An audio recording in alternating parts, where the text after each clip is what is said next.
joining me, the #1 welterweight in the world. I like how that sounds. Yeah, I know you do. Hey, the #1 welterweight in the world, who won the tournament last October. October, yes, sir.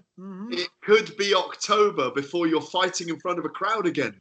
How weird is that? Is crazy. Crazy times we're living. Can you imagine when you won that? The $1 million, the trophy, the defeat of Rory, coming brilliantly through the tournament, that we would be talking about you not fighting for a year afterwards. Definitely not. I was really looking forward to this year. I was hoping to do at least 3 fights, honestly. You know what I mean? But it is what it is. God has his plans. I'm sure we'll be back there soon. Just staying safe as much as I can right now. And, we go from there when everything is back to normal. I know you love spending time with your family and your kids. They're very much a part of how you present yourself as well. And I know it's very genuine. And your brother and his family are just down the road. So you've got a nice little commune, if you like.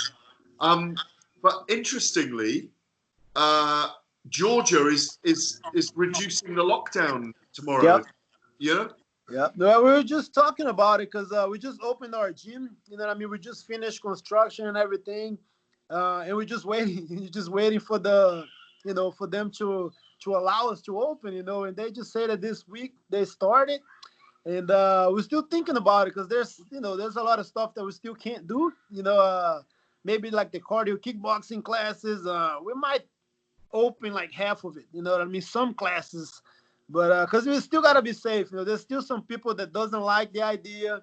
There's still people scared, to be involved with people. So we're looking at the safe way. I'm very excited to open, but at the same time, we got to watch out for we got to be safety first, You're not a fighter who takes risks because no, obviously you take some risks, but the way you've developed as a fighter, everything is very controlled, and our fighting style often reflects our personality, Yeah, that makes sense. Yeah, like I got about 30 seconds in me. That's it. But the thing is, joking aside, you have got to be careful because people could come in. They may have COVID. You could bring it home, but etc. etc. So, how do you do it? Because tattoo parlors, restaurants, shops, everything's going to open. So do you ask people to do a test before they come, or what do you do? Yeah, that's something that we're talking about right now. Maybe have a thermometer here, especially in my gym, check people's temperature before they walk in, something like that. We're definitely working on taking safe precautions, because last thing we want right now in the gym is somebody with COVID. That could, imagine that I just open my place up and then somebody comes and, we definitely got to be careful. But, yeah, who knows? Honestly, Gary, I let my brother and the other guys deal with it, But I know they're being very careful with it. I'm being careful with my kids. We just keep, family here with us. It's crazy times, man. It's just crazy how we're dealing with everything right now. But I like how you compare it. How I fight safely. Gotta be safe out here too. It's the same way. We can't take too many risks. Do you have you been tested or have you had any symptoms? No symptoms, I feel good, so I haven't got tested. Not even a cold. It's just because right now we're going through pollen season. Yeah. So a lot of sneezing, that stuff. But I take the little, what's it called? The little thing for allergies, and I feel good. You know what I mean? So that's the only thing that I feel right now. Same with the family and everybody. Everybody seems really healthy. Because it's funny when people sneeze in public now. It's like they're pulling out a knife. Exactly. It's so like good thing I'm not around people outside. I sneeze next to my wife and kids, and that's about it. Because my wife actually joked about that. It's like, dude, you can't go to a store and sneeze, man. They're gonna jump you. Yeah, well, I say, hey, I have not seen anyone cough for a month. Yeah. Oh wow. I mean, that's crazy. You can't cough. You can't cough. You can't. No, they think you're infected. I know it's crazy times. Yeah. And, Wow. and where are mum and dad? Are they back in Brazil? Yeah, they're back in Brazil. How are they? But their city is pretty good. Not a lot of cases. Where they're living, so it's a good thing. I wish I was close to them, but man, got all this time off and I can't even travel to go see them. It's crazy. But they're safe. That's what I'm happy about. Douglas, serious point. A lot of Scott Coker's reiterated that it's paramount the health and safety of his staff, his fighters, everyone surrounding it. They may have events behind closed doors. Nice. In the Paramount lot or in the CBS lot, and just have a very restricted staff and fight card. If this goes on for a couple more months, because they get back to action, there's so many fights that have to be made. Yep.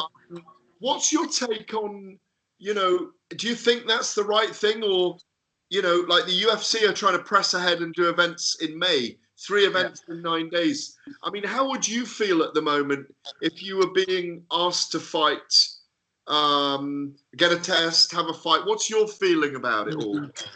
I mean, Garrett, if they taking the right precautions, they testing everybody, they're not doing with a lot of people, I'll be fine with it. You know what I mean? I'll be fine with it with no crowd, of course, watching. I'm being aware of it. I'm being safe, but I don't know. I think life goes on too. People have to work. I know there's a lot of fighters that they need to fight. That's the only way they survive. And I think if they being careful with it, not going overboard and they doing everything right, you know what I mean? I think we should go ahead and do it, behind closed doors like they were thinking. I didn't even know they were trying to do it like that because I just heard Bellator would start in July at some time, Yeah. But I had no details on what was going on. But if they planning on do that, I'm down to fight. You know what I mean? So you'd be happy to fight Gegard behind closed doors for the middleweight title, yeah? Oh, sure. I know we're healthy. He's healthy. Train. Just get the 2 of us in the cage. Get the referee, and that's it. We're good. Yeah. So you could. I mean, the advantage for you is that, say you can't open the gym and they say July, you can just go into camp with Diego, can't you? Really? That's and it. Just camp. Yeah. I mean, honestly, with just my coach and like a training partner or 2, I have 4 guys in the room. That's good enough for a training camp for me. You know what I mean? And one of our training partners, Tony, he was supposed to fight, and then they say he should be on the card in May. So we're training. You know what I mean? There's him. There's like 4 of us in the training room. We're doing it. We're doing a pretty much a great training camp right now. I'm training once a day, maybe 5 times a week. Somewhat in shape. You know what I mean? If they tell me to be ready in 6 weeks, I'll be ready. You know what I mean? I don't need a lot of people. I just need some quality guys, maybe 2, and that's it. I can train for anybody with guys like that I have. You know what I mean? So, we're definitely being careful. We're taking care of the stuff. But if it's to get ready for a fight, 4 of us, we'll do the job. So when you finish training, there's a lot of cleaning of all the equipment. You know it. Every time. Everything has got to be wiped out. We got the special equipment here to clean it all. Take showers right away. Yeah. We got to do our part. It can't be, like stupid. You know what I mean? We can't. You got to be, you got to take the right precautions, and so far everything is good. There's no contamination, none of that. We're good. It'd be funny if it is announced in July and you do the camp. It's a very long drive to Los Angeles. Oh, it's got to be a drive? Well, are there flights at the moment? God, that's true. Because California is probably one of the worst states, right? As far as the virus. You'd have to. You couldn't go on an airplane. You'd have to drive. Oh my goodness, that's a 20-hour drive right there, right? So maybe 3 days. 3 days. All right, maybe I'll go a month before, and if they have a training camp separated for us, a training facility, we train there. We do the camp there. I mean, it's probably worse for Mousasi then, because he can't fly. Well, he's in Holland, isn't he? Holland. I think he's in Holland. Yeah, Holland. That's right. It's Holland. Amsterdam. Oh, yeah, he's in Holland. I mean, if he is in Holland at the moment, why? Do you know he's in Holland? No, I mean, because that's where he trains, right? In Amsterdam. Yeah, it's so weird. The last time I saw you, we were in New York. It was March the 9th. Yeah, we did the press conference. Yeah. When all the other little guys were all going at each other. Throwing bottles at each other.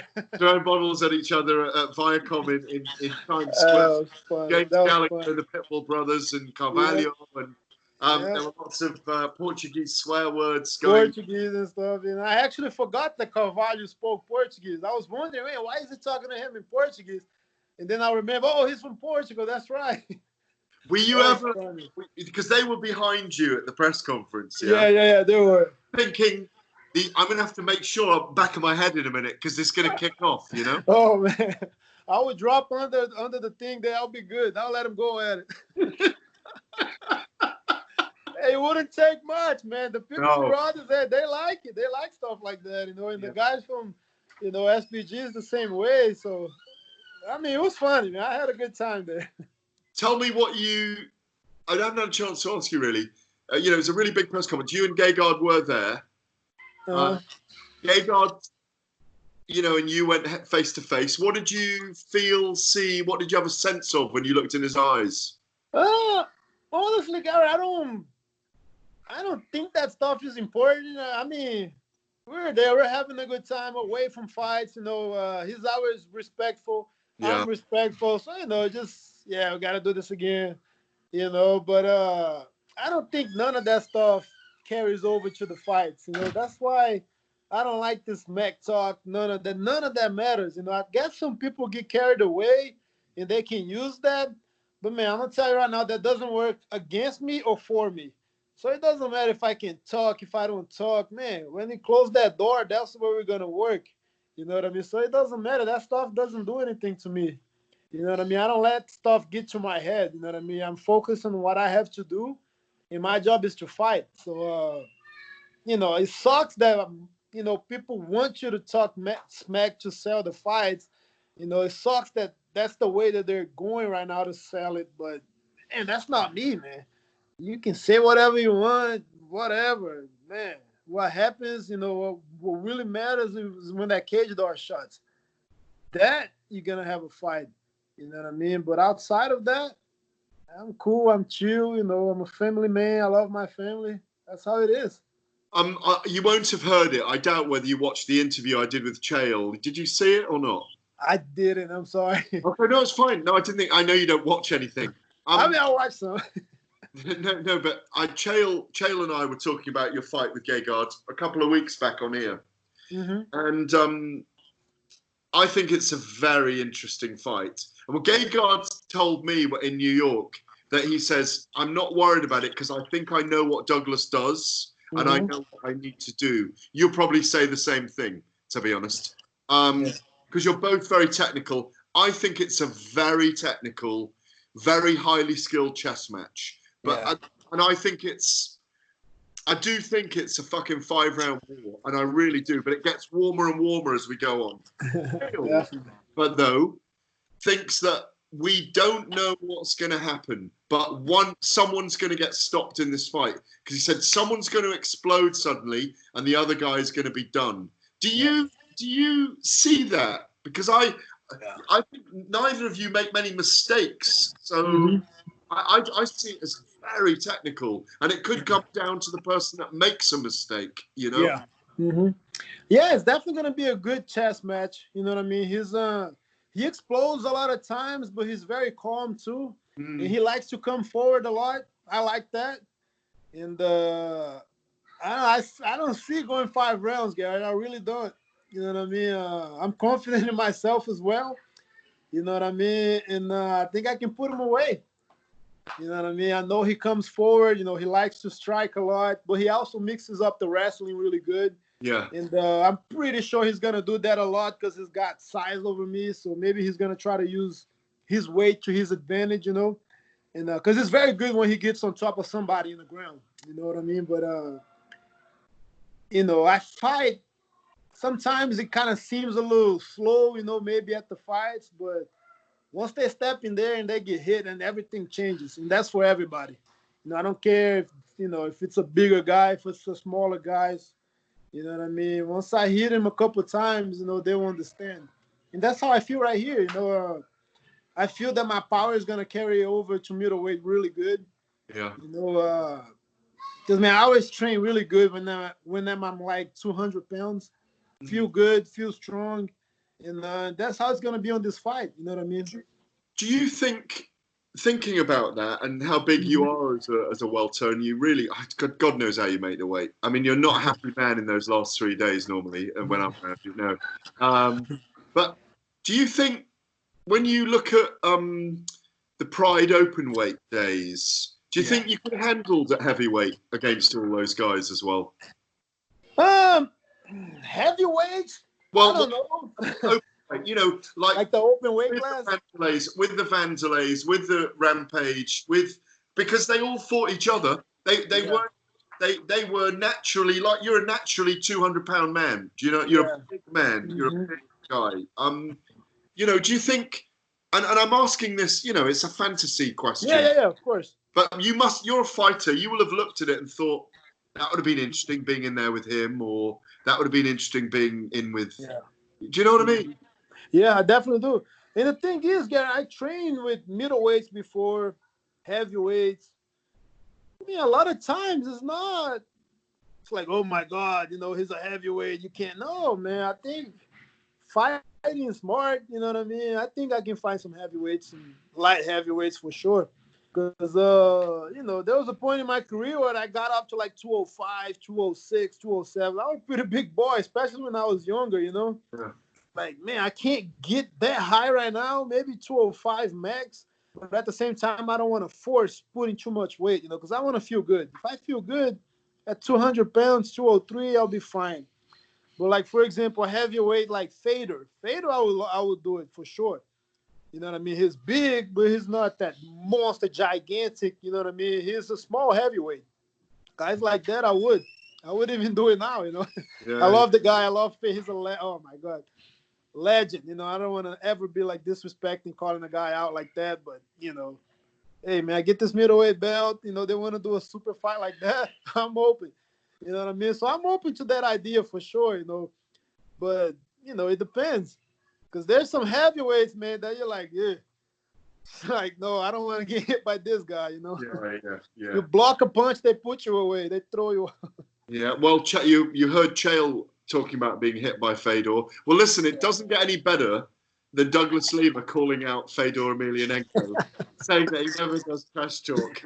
It's just an idea. Put it out there. It's an idea. Because I know guys is going to say it, but it's an idea. Like, if, something like that ever happened, but this is a time. This is the time. Yeah. But I don't know. I mean, I thought about it honestly, man, because I see that Mousasi is talking about 205 as well. Going back to 205. I was like, and then I saw Bader there at the conference. I was like, sheesh, Bader is huge. You know what I mean? It's like, man, that guy's gigantic. I don't know about 205. 185 will do it. Will he beat Vadim Nemkov, or not? I gotta watch Nemkov fight again because I'm not too familiar. I know he's good in the ground, right?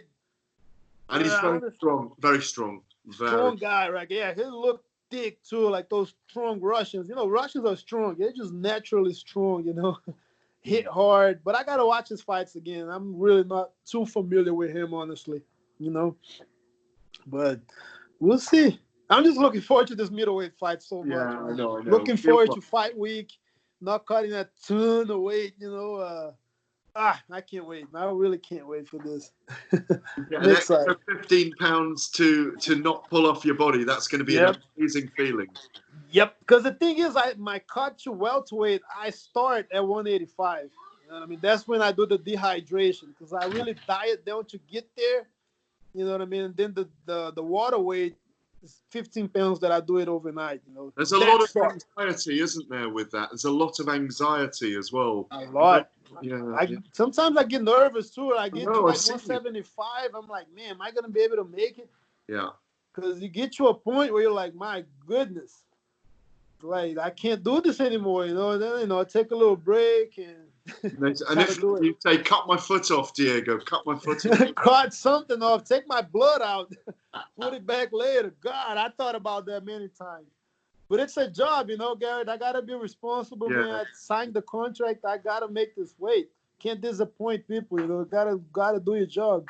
I've always done it. Listen, keep going, stay strong. I hope we're gonna see you. I hope it's gonna be in a crowd setting. But I just wish the best for you. If they get the fight for you in July and it gets numbers on the television, then so be it. Yeah. But stay well, my friend. Appreciate you. Same to you, Garrett. Hope everything is good, health-wise, everything. Everything's fine. Talk to you soon, brother. Cheers, man. Cheers. Appreciate it, man. Have a good one. See ya. Bye. See ya.